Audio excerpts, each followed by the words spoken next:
আসসালামু আলাইকুম গাইস, আশা করি সবাই ভালো আছেন। এখন আমি পাস্তা রান্না করব। প্রথমে পানি দিয়ে নিলাম কড়ার মধ্যে। পানি দেওয়ার পরে এখন পানিটা গরম হবে, বলক আসার পরে অল্প লবণ দিয়ে নেবো, মানে পাস্তাটা জানি গলে, তার জন্য মানে হয়। তারপরে পাস্তা দিয়ে দিলাম। পাস্তা দেওয়ার পরে এখন নাড়াচাড়া করে নিচ্ছি সিদ্ধ হওয়ার জন্য। সিদ্ধ হোক, অনেকক্ষণ সিদ্ধ হবে। সিদ্ধ হওয়ার পরে তারপরে নামিয়ে নিলাম একটা পাত্রের ইয়ের মধ্যে, যে কোনো কিছুর মধ্যে একটা নামিয়ে নিতে হবে।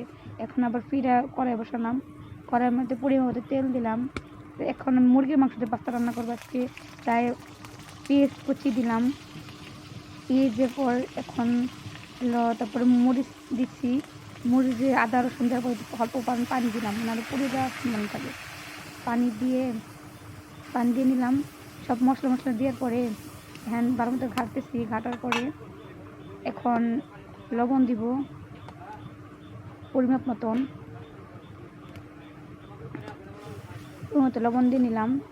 লবণ দেওয়ার পরে এখন দিব যে গুঁড়া মশলা, যে মরিচের গুঁড়া আর হলুদের গুঁড়া দিয়ে নিলাম। ভালো মতো কষাই নিব, কারণ মাংসটা, কারণ মুরগির মাংস দিয়ে রান্না করবো, তো যদি ব্রয়লার মুরগি যদি ফ্রিজে ছিল যে গন্ধ আসে, তার জন্য ভালো মতো কষিয়ে নিলাম। ঝালও বেশি দিয়েছি, ঝাল না দিলে মুরগির মাংস মজা লাগবে না।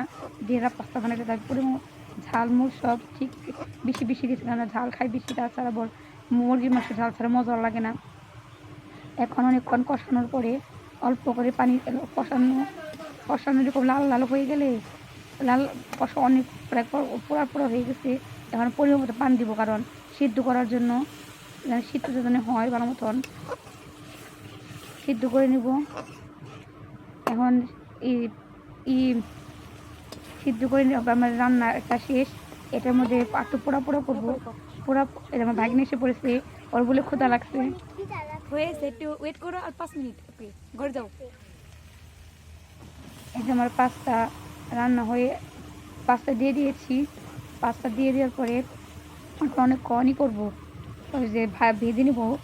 ভাজা পোড়া হয়ে গেলে নামিয়ে নিব। অনেক 2 মিনিট পোড়া করার জন্য লাগবে। দেখলাম কড়াই লেগে গেছে কড়াই নিচ দিয়া, কিন্তু পাস্তা কোনো কি হয় নাই। মাংসটা পোড়া করে নিলাম। অল্প করে লেবুর রস দিয়ে নিয়েছি। লেবুর রস দিয়ে মজা লাগবে। এখন আমার বাগিনাকে খেতে দেবো। খেয়ে কি বলে, একটা চামচ দিয়ে নিলাম।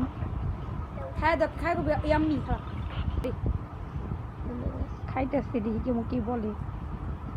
কেমন হয়েছে? টেস্ট অনেক মজা হয়েছে না? কেমন লাগে তোমার কাছে?